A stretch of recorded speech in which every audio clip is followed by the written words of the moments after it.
Saya tidak berpikir bahwa nanti saya akan menjadi S3 Fisika yang pertama di Angkatan Darat. Saya tidak sampai kepikiran ke sana. Assalamualaikum warahmatullahi wabarakatuh. Halo sahabat Kartika Podcast, bagaimana kabarnya? Ya, kami mengucapkan selamat menunaikan ibadah puasa bagi yang menjalankan ibadah puasa. Kali ini Kartika Podcast kehadiran tamu spesial, yaitu lulusan terbaik jenjang dokter di Universitas Brawijaya. Selamat datang Letu Arhanud Jeki Saputra. Selamat datang Mbak Imo. Ya Pak, izin Pak, bagaimana ini kabarnya Pak? Alhamdulillah baik. Ya, perjalanan lancar ya Pak dari Malang ya? Alhamdulillah lancar ya. Ya, selamat menunaikan ibadah puasa ya Pak. Ya, terima kasih. Ya, Pak Jeki ini kan merupakan lulusan terbaik jenjang dokter di Universitas Brawijaya ya, dengan IPK 3,81, betul ya Pak? Iya, alhamdulillah. Betul. Ya, mungkin bisa diceritakan dulu Pak, ini mengawali perbincangan ini mungkin dari latar belakang Pak Jeki dulu. Gimana nih Pak? Ya, baik, terima kasih Mbak Imo. Kalau saya ini kan untuk menjadi seorang dokter itu sudah mulai cita-cita saya ya waktu itu. Waktu kecil saya kan tinggal di suatu kampung, dan kampung ini kalau di Pekanbaru, di Pekanbaru di Kabupaten Kampar, tempatnya di Desa Siabu. Di sana itu kan panas. Yeah. Jadi kalau anak-anak gitu atau yang laki-laki itu kalau siang buka baju, pakai celana pendek itu udah biasa. OT-OT kalau bahasa Jawanya kan gitu. Oh.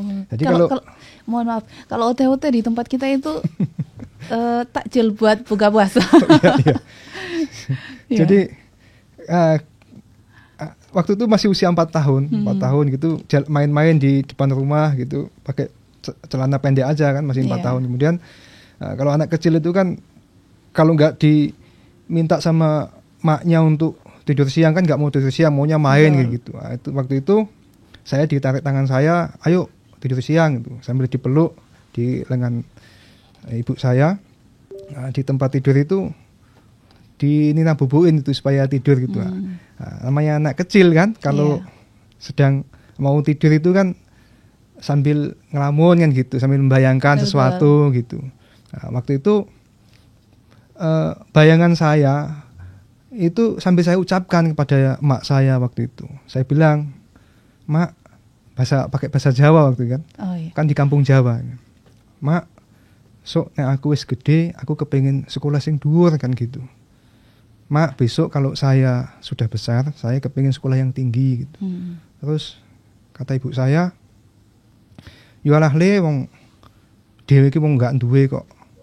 Jadi anak gua apa biayanya pakai apa," katanya seperti itu. Kemudian seketika itu juga saya sedih kan gitu. Saya sedih. Ya namanya seorang ibu, tahu wajahnya anaknya seperti itu kan tahu berarti lagi sedih ini kan gitu. Habis itu langsung didem-demi, diayem-ayemi kan gitu, pakai bahasa Jawanya kan gitu ya. Diayem-ayem itu ya sudah, tak dongakno sok nek kowe wis gede iso sekolah sing dhuwur gitu. Nah, dari situ saya langsung senyum lagi ya sampai ketiduran kan gitu. Tapi itu usia 4 tahun. Usia 4 tahun, saya masih ingat. Sudah berandai-andai untuk menempuh pendidikan tinggi gitu ya. Iya, waktu itu saya masih ingat karena saya tidak ada TK ya di sana. 4 tahun itu saya SD-nya 7 tahun. Jadi 4 tahun tuh masa-masa TK, tapi saya nggak TK karena nggak ada TK di sana. Iya. Kemudian berjalannya waktu sampai lulus SMA, saya kan masuk tentara kan gitu. Masuk tentara, kemudian saya sudah tidak berpikiran untuk sekolah yang tinggi lagi karena mungkin sudah tergantikan dengan jadi seorang TNI gitu. Iya. Tapi ketika sudah lulus di Rindam 1, pendidikan Diktuk itu sudah selesai, kemudian masuk ke cabangan di Pusdik Arhanud. Nah, ketika lari siang itu kan, setiap lari siang itu kan melewati depannya Lem Jiantek. Dulu Lem Jiantek namanya, sekarang namanya Poltekat. Nah, ketika lewat lari sambil membawa senjata itu lari siang, saya sambil noleh ke kanan. Saya sambil batin dalam hati saya, suatu saat saya nanti akan ke sini, saya bilang gitu. Saya maksudnya ke sini itu ke Poltekat itu. Seperti itu. Jadi istilahnya setiap harapan dan ucapan itu adalah doa begitu ya. Ya, betul sekali. Dan alhamdulillah semuanya juga berjalan dengan harapannya Pak Jeki kan. Ya, alhamdulillah berkat doa orang tua. Iya. Betul. Ya, tapi kan tentunya melalui itu kan tidak mudah ya.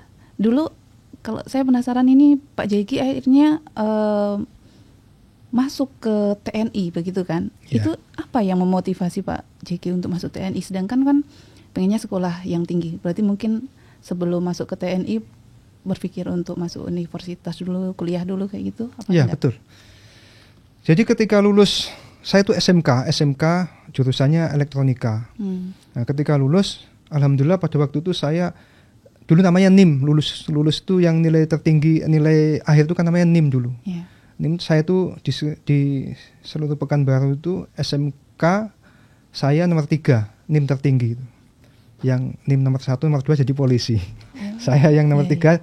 Pada waktu itu ada undangan dari Universitas Riau waktu itu. Saya tulis waktu itu masuk kimia waktu itu. Cuman undangan itu ternyata masuknya saja gratis, tapi SPP-nya tetap. Pertimbangan saya nanti kalau saya kuliah pakai apa biayanya kan begitu. Ketika melihat teman-teman ada yang daftar polisi, ada yang masuk daftar TNI, saya ikut gitu. Buat saya kerja dulu gitu. Jadi nanti kalau kuliahnya mungkin setelah kerja kepingin kuliah seperti itu. Ya, dan akhirnya memutuskan masuk TNI dan melanjutkan jenjang kuliahnya setelah di TNI ini ya, izin Pak. Ya, sebetulnya kami belum terbayangkan waktu itu ya, ketika masuk TNI terus mau kuliah lagi kan belum terbayangkan. Selesai di pendidikan kecabangan di Pusdik Aranut, itu saya ditempatkan di Batalion Aranut Se-13, Pekanbaru. Nah, di situ jabatan saya sebagai Komandan Regu, atau kalau di Aranut namanya Komandan Pucuk Meriam kan gitu. Nah, di sana setiap dalam 1 minggu itu ada jadwal untuk gladi meriam, kemudian kita sebagai seorang danur itu menjelaskan kepada anggota tentang pemeliharaannya, peralatan, kemudian bagaimana cara gladinya, dan itu saya paling senang. Saya setiap ada jadwal itu, saya senang sekali untuk menjelaskan kepada para anggota tentang peralatan meriam. Pada waktu itu kan meriam 57 S60. Kemudian saya jelaskan, kemudian cara pemeliharaannya. Nah, saya senang gitu di hadapan para anggota untuk menjelaskan seperti itu. Kemudian ada anggota saya namanya Praka Girisang waktu itu, nyampaikan ke saya sambil ngopi gitu di kantin itu, Danur ini pantasnya bukan di batalion tapi di Pusdik, seperti itu. Jadi gumil gitu ya. Ternyata benar saya pindah ke Pusdik setelah selanjutnya itu seperti itu. Tapi memang sudah ada basic gumil gitu. Ya mungkin seperti itu. Iya akhirnya ya. Karena memang dari SMK-nya dulu memang suka pelajaran fisika gitu ya. Ya, teknik itu kan basicnya kan fisika ya. Ya. Oke, nah ini kan sekarang mendapat lulusan terbaik ya. Jadi lulusan terbaik di Universitas Brawijaya. Ini gimana nih perasaannya ini? Yang kemarin pada saat S1 sama S2 bagaimana? Saya itu kan masuk di Poltekad tahun 2006. 3 tahun karena D3, lulusnya tahun 2009. Lulus 2009, saya dapat penempatan di Pusdik Aranut yang saya sampaikan tadi. Saya pindah ke Pusdik itu setelah lulus D3. D3. Ke Pusdik Aranut. Di sana tidak lama, kurang lebih 4 bulan sudah dapat skep untuk pindah ke Poltekad. Tapi dilepasnya pas genap 6 bulan. Jadi 6 bulan kami di Pusdik Aranut, kemudian pindah ke Lem Jiantek, yang sekarang Poltekad. Baru pindah ke Poltekad, baru 3 hari diperintahkan untuk melaksanakan kuliah. Disitulah saya mulai awal. Dan saya berpikirnya seperti ini karena saya di Poltekad, di sini seorang dosen itu minimal harus S2 dan harus linear, maka saya ya mau tidak mau harus untuk menjadi dosen ya harus S2. Untuk menjadi S2 kan harus S1 dulu gitu. Yeah. Maka saya mulai S1 tahun 2010, lulus 2011. 2011 akhir waktu itu. Tahun 2012 pertengahan kami diperintahkan untuk mengikuti S2. S2 di Universitas Brawijaya Malang, Teknik Elektro. Kemudian lulus tahun 2014. Lulus tahun 2014 itu pertengahan, pas bulan Juli selesai. Kemudian di situ saya ikut lomba karya cipta teknologi. Lomba karya cipta teknologi. Alhamdulillah masuk final. Kemudian kami laksanakan final itu di Dislitbang AL di Jakarta. Ini penyelenggaranya berarti TNI. Mabes TNI, cuman pelaksanaannya di masing-masing matra. Pelaksanaannya di Dislitbang AL. Oh, dia. Ya. Kan gantian setiap tahun itu kan gantian itu. Iya. Nah, di sana saya dapat ya juara harapan 1 waktu itu tahun 2014. Nah, kemudian tahun 2015 kan sudah tidak kuliah tapi saya ngajar kan gitu. Iya. Nah, di situ saya ikut penelitian juga ikut persiapan untuk lomba KCT lagi. Nah, pas tahun 2015 itu saya ikut lomba karya cipta teknologi. Nah, waktu itu alhamdulillah masuk final lagi. Nah, pelaksanaannya itu di Dislitbang AU di Bandung waktu itu. Nah, di situ ternyata turun yang tadinya harapan 1 tahun 2014, di 2015 dapat juara harapan 2. Tetapi di 2015 itu saya masukkan 2. Yang pertama itu ikut lomba karya cipta teknologi, yang kedua saya masukkan karena saya meneliti waktu itu ya sama dosen UB. Saya masukkan paper saya untuk ikut international conference, seminar internasional ke Malaka, Malaysia. Alhamdulillah masuk. Jadi setelah selesai lomba di Dislitbang AU, pulang dari situ langsung berangkat ke Malaysia waktu itu untuk ikut seminar internasional. Tahun 2016 begitu karena saya senang melakukan penelitian itu. Ya, tahun 2016 saya juga melakukan penelitian dan saya ikut lomba lagi. 2014-2015 itu saya jadikan pelajaran kan begitu. Kalau bisa saya juara kan begitu. 2016 alhamdulillah masuk final lagi lomba karya cipta teknologi. Pelaksanaannya di Dislitbang AD. Dislitbang AD, kemudian alhamdulillah saya dapat juara 3. Gitu. Jadikan motivasi ya, tidak menyerah begitu ya. Mungkin pengembang ataupun peneliti memang harus selalu mengembangkan terus, mengikuti perkembangan zaman begitu ya. Iya. Terkait dengan teknologi kita harus mengikuti gitu ya. Jadi tugas seorang dosen itu kan ada 3 sebagai Tridharma perguruan tinggi kan gitu. Kalau kita mengacu pada Pedidikti itu kan ada namanya tugas dosen itu ada 3 Tridharma perguruan tinggi. Yang pertama adalah pengajaran. Yaitu kita memberikan pengajaran kepada para mahasiswa, bintara mahasiswa. Kemudian yang kedua penelitian.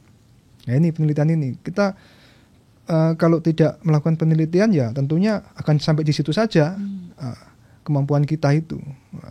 Seperti itu. Itu yang saya lakukan penelitian. Kemudian yang ketiga adalah pengabdian masyarakat. Jadi ilmu yang kita punya ini kita berikan kepada masyarakat. Apa yang bisa kita sumbangkan buat masyarakat sekitarnya seperti itu. Penelitian itu memang harus dilakukan selama masih menjadi seorang dosen, ya harus melakukan 3 hal itu tadi. Gitu. Tidak bisa hanya mengajar saja gitu. Iya. Gitu. Nah, ini kalau terkait dengan kemarin disertasi yang Pak Jeki bikin ini kan judulnya apa itu Pak kalau boleh tahu? Yang S3 ini? Ya, kira-kira seperti ini ya, karena tidak hafal pas saya itu. Analisa apa itu? Analisis. Penilaian tingkat tremor tangan penembak berdasarkan aspek pengalaman menembak. Nah, itu maksudnya begini. Jadi penelitian saya itu untuk mengetahui seberapa besar tingkat tremornya atau gerakan yang ditimbulkan oleh penembak. Kalau kita mau nembak itu kan ada metode nabi tepi. Napas, bidikan, tekan picu. Nah, untuk bidikan itu sudah difasilitasi oleh bidik kering kan gitu. Kalau bidik kering itu kan senjata kan disanggah, tidak boleh dipegang, tidak boleh disentuh kan gitu. Kita harus bidik. Nah, titik setelah terbidik titik sesuai atau tidak. Nah, begitu. Tapi kalau untuk napasnya kemudian tekanan picu kan itu bisa dikoreksi setelah kita melaksanakan tembakan koreksi atau meskipun penilaian sebelum penilaian itu kan ada koreksi kan, napasmu kurang baik ini, kemudian tarikan picumu terlalu kasar atau gimana kan gitu ya. Jadi itu bisa diketahui setelah peluru itu sudah keluar dari mulut laras kan begitu. Jadi kan sudah terbuang dulu munisi, baru diketahui kesalahannya. Harapan saya dengan penelitian yang saya buat ini, kedepannya sama dengan bidik kering tadi. Jadi bidikan bisa dilakukan sebelum dilaksanakan penembakan, dilatihkan dulu maksudnya. Kemudian kestabilan napas, kemudian tekanan picu stabil bisa diketahui baik dan tidaknya itu sebelum melakukan penembakan. Itu harapan saya sebetulnya. Seperti itu. Tetapi penelitian saya ini kan masih awal ya. Masih awal, sebetulnya masih panjang sekali. Nah, saya ini baru tahap dari saya membuktikan antara sikap tiarap, jongkok dan berdiri ini getaran yang paling tinggi itu yang mana gitu. Secara logika kita sudah tahu. Tiarap itu getarannya lebih kecil, jongkok mungkin sedang, berdiri mungkin lebih besar. Tetapi itu kan secara logika, secara ilmiah kan belum dibuktikan seperti itu. Ya, itu yang kami teliti kemarin. Kemudian yang kedua, saya letakkan sensor getaran itu di 3 titik, di lade, kemudian di tangan kiri sama tangan kanan. Nah, tujuan dari peletakan sensor ini untuk mengetahui di titik mana getaran itu terjadi yang besar, di titik yang mana yang terjadi getaran yang paling besar kan begitu. Sehingga kita bisa fokus, ternyata di titik yang sensor A atau B yang besar, maka kita lebih fokus ke situ nanti pendeteksiannya seperti itu. Jadi itu penelitian yang kedua. 2 penelitian itu sudah bisa mewakili saya bisa untuk melaksanakan ujian disertasi, sehingga saya cukupkan di situ dulu. Nah, kalau saya selesaikan sampai alat itu betul-betul jadi, ya nggak selesai nanti S3-nya kan gitu, terlalu lama gitu. Ya, berarti masih perlu pengembangan lebih lanjut begitu ya? Terus harus dikembangkan terus karena memang masih tingkat awal ini seperti itu. Kalau begitu seberapa berpengaruh ini nanti untuk prajurit TNI Angkatan Darat dengan hadirnya inovasi Bapak ini membuat alat pendeteksi tremor ya? Atau kurang lebih begitu, gimana? Ya, kalau menurut kami alat itu nantinya apabila memang, kalau untuk tingkat manfaat dan tidaknya kan tergantung yang ini ya, yang mengamatinya ya. Kalau menurut kami ya memang sangat dibutuhkan karena memang bidikan saja ada bidik keringnya kan begitu. Sementara mau menembak itu kan ada metode itu tadi, nabi tepi, napas, bidikan, tekan picu. Nah, bidikan tadi ada gladinya, kenapa napas dan tekanan picu tadi tidak ada kan begitu. Untuk itu saya buat instrumentasi itu. Iya. Berarti tapi sejauh ini sudah dipraktekkan ke prajurit?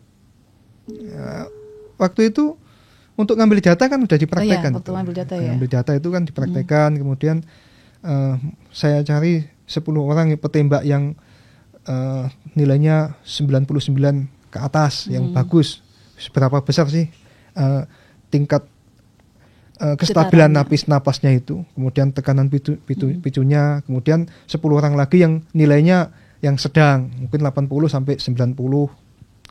Kemudian petembak yang nilainya 70 ke bawah gitu. Ternyata memang setelah saya ambil data itu memang ada perbedaannya. Antara petembak yang ahli, kemudian yang nilainya biasa-biasa saja, sama yang nilainya kurang baik itu getarannya memang ada bedanya. Seperti itu. Cenderung kalau yang petembak yang nilainya bagus itu tingkat tremornya kecil seperti itu.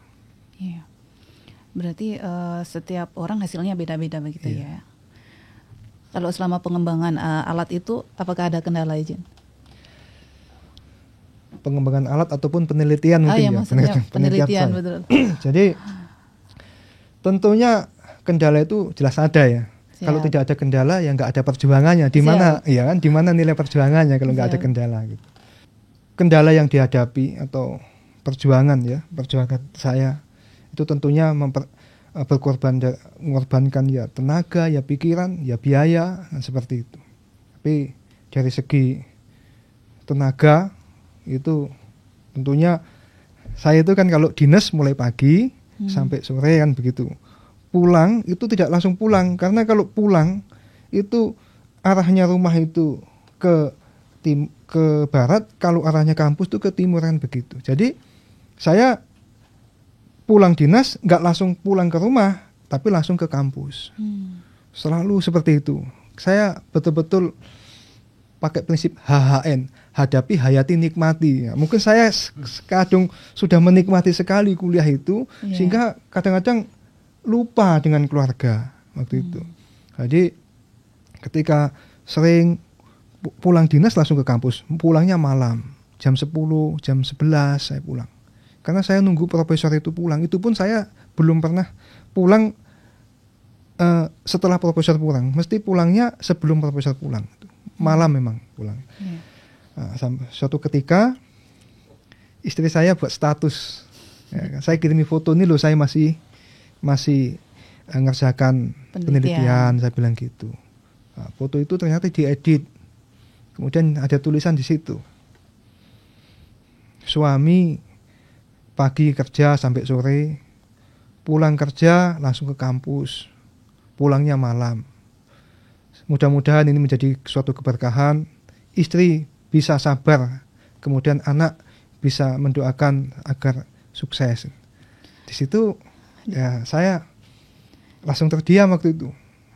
Terdiam, ternyata di sini ada keegoisan saya, tidak memperhatikan itu. Tapi bagi saya itu suatu motivasi buat saya.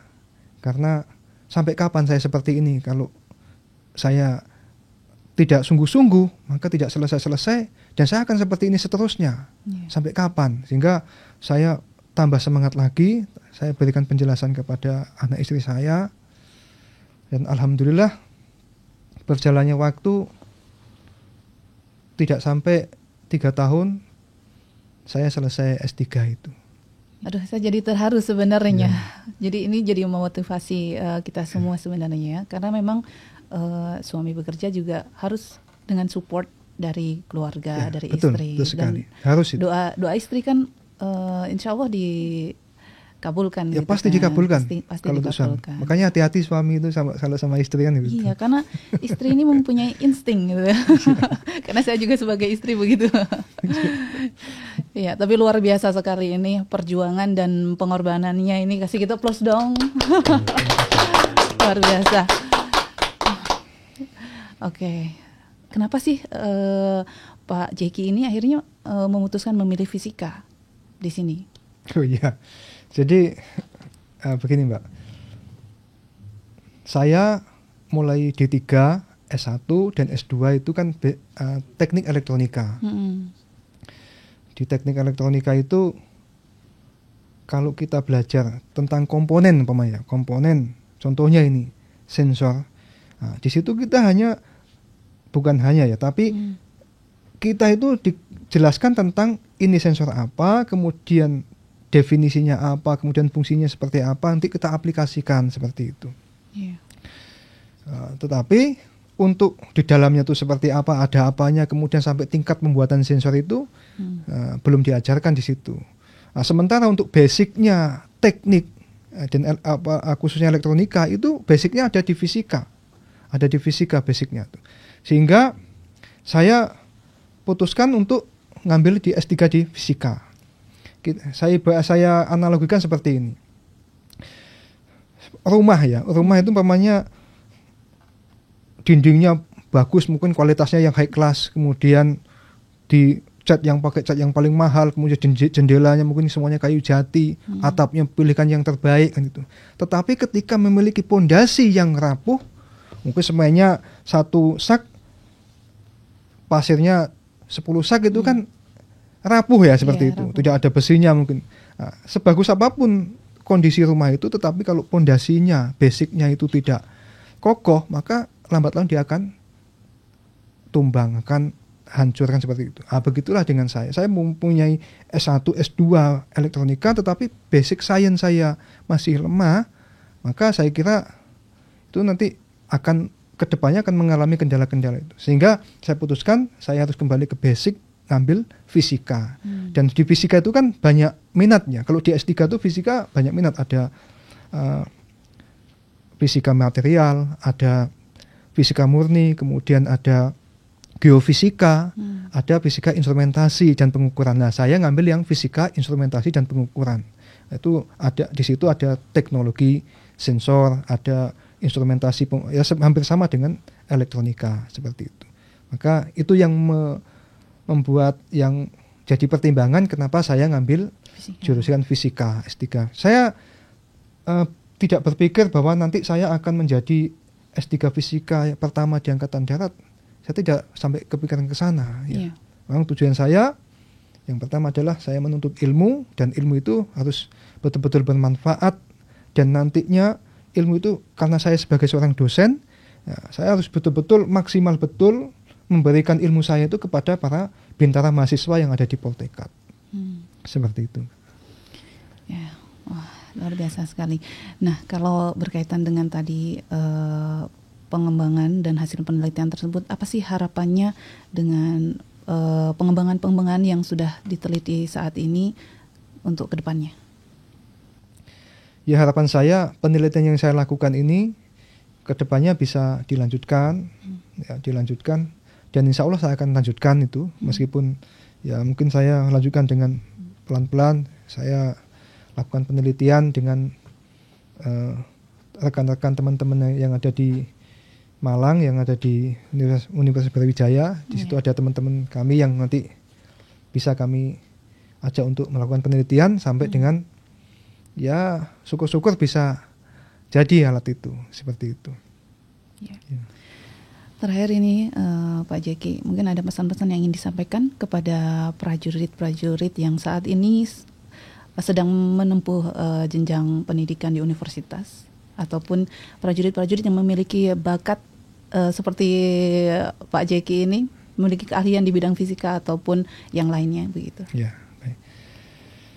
Ya, pesan saya buat rekan-rekan teman-teman yang sedang kuliah, yang sedang melaksanakan pendidikan di perguruan tinggi, itu tetaplah semangat ya.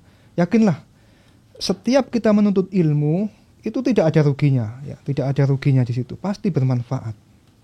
Nah, menuntut ilmu itu wajib hukumnya ya, itu perintah dari Tuhan ya, wajib.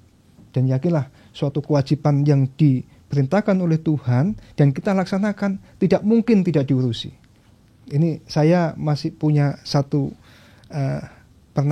pengalaman saya. Ketika saya S2 kemudian sudah tidak ada biaya, kemudian sudah pusing kepala ini selesai atau tidak kan gitu. Saya main-main ke tetangga sebelah gitu. Dia lagi, bapak-bapak itu tua ya, sedang buat kandang ayam. Saya ngobrol, ya curhat lah begitu sambil ngobrol itu. Jawaban beliau apa? Walah lele, wong nuntut ilmu kan perintah Gusti Allah. Orang mungkin nggak diopeni kan gitu. Bayangkan orang. Jadi itu sudah membuat motivasi buat saya gitu. Oh iya, ini kan perintahnya Tuhan, nggak mungkin nggak diurusi saya. Pasti selesai ya. Nah, jadi yakinlah menuntut ilmu pasti bermanfaat, dan jangan takut untuk tidak selesai. Kalau kita mau berusaha, berdoa dan berusaha pasti selesai. Seperti itu. Karir seorang prajurit itu bukan hanya dari pangkat ya. Kalau kita hanya membatasi dari pangkat saja, mungkin kita sudah bisa melihat saya sampai mana batasan pangkat saya. Tetapi kalau menuntut ilmu, ya tidak ada batasannya. Tidak ada namanya jadi seorang profesor itu harus pangkatnya terus ini kan begitu, tidak ada ya. Jadi jadi seorang profesor meskipun bintara kalau memang sudah doktor kemudian sudah bisa mencapai ke guru besar, ke profesor, ya tidak ada yang menghalangi. Saya kira seperti itu. Jadi karir itu meskipun kita sebagai seorang prajurit bukan berarti sudah habis cita-cita kita. Maksud saya seperti itu. Iya. Ya seperti kata pepatah, tuntutlah ilmu sampai negeri Cina, gitu ya. Betul. Ya. Juga ada yang mengatakan bahwa tuntutlah ilmu sampai dari ayunan sampai liang lahat. Artinya kan wajib itu. Tidak ada batasannya dan tidak ada kata-kata terlambat di situ. Gitu. Wah, luar biasa sekali. Ini tentunya akan memotivasi kita semua untuk terus menuntut ilmu apapun itu sesuai dengan keahlian kita masing-masing gitu ya. Baik. Terima kasih Pak Jeki atas bincang-bincang singkatnya ini. Ini sangat luar biasa. Terima kasih. Selamat bertugas kembali di satuan dan semoga penelitian-penelitian yang telah dilaksanakannya itu dapat bermanfaat untuk masyarakat dan juga prajurit TNI Angkatan Darat dan lainnya ya. Terima kasih, Pak. Ya. Baik sahabat Kartika Podcast, demikian perbincangan kita. Semoga ini dapat menginspirasi kita semua untuk melakukan yang terbaik dan memberikan yang terbaik sesuai dengan kemampuan dan keahlian kita masing-masing.